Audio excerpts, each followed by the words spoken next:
Tapi maksudnya seseorang itu boleh menukar karakter dia menerusi tulisan dia. Macam mana kita nak baca dia? Oh, kalau macam gini dia tukar karakter dia. Gembira macam gini tulisan dia. Sedih begini tulisan dia. Macam mana, Okey. doktor? Dia buat masa ni kat luar tak ramai lagi yang boleh baca tulisan. Jadi selamat lagi lah sekarang ni. Cumanya bagaimana dengan tulisan boleh menambah baik Okey. personality kita. Saya suka nak share kat sini sebab bila mengenali tulisan, kita boleh mudah untuk kenal orang. Sebab saya ada baca dalam buku kenapa kita sangat penting untuk kita kenal diri kita. Banyak sebabnya. Contohnya dalam Islam sendiri sangat perlu untuk kenal diri. Contohnya untuk kita kena faham yang kita sebagai hamba Allah.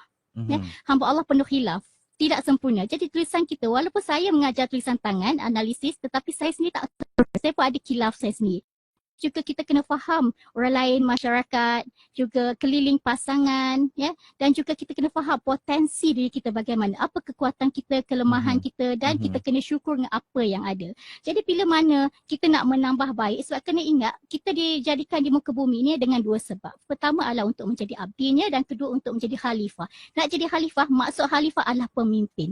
Pemimpin atau khalifah kena ada karakter yang lebih cemerlang. Kena ada karakter yang positif dan baik. Jadi bila mana kita kenal orang lain, kita akan kenal, kita faham seseorang tu bagaimana. Saya suka gunakan teknik KMD, iaitu kita kena faham dulu seseorang tu macam mana.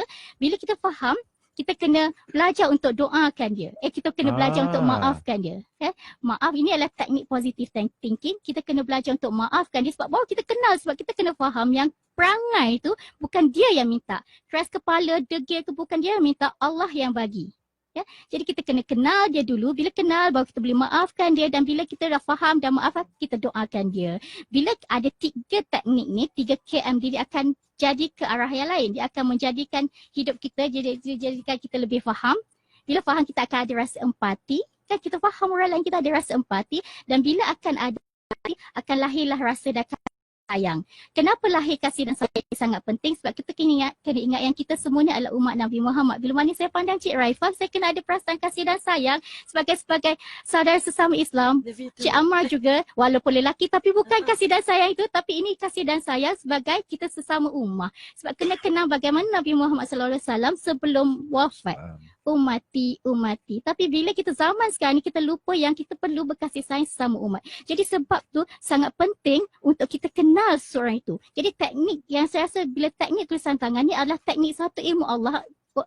Ilmu Allah ni sangat luas. Allah, dia seluruh ilmu di muka bumi ni kan milik Allah. Allah ya alim ya hakim ya rasyid. Bila mana kita kenal seseorang tu melalui teknik tulisan tangan yang cepat, insya-Allah berketepatan tinggi dan juga mudah. Kita tengok sekali, kita boleh kenal. Kita mudah. Jadi kita mudah untuk berinteraksi dengan dia, mudah untuk faham dia, mudah untuk berkomunikasi dengan dia. Insya-Allah, wallahu alam.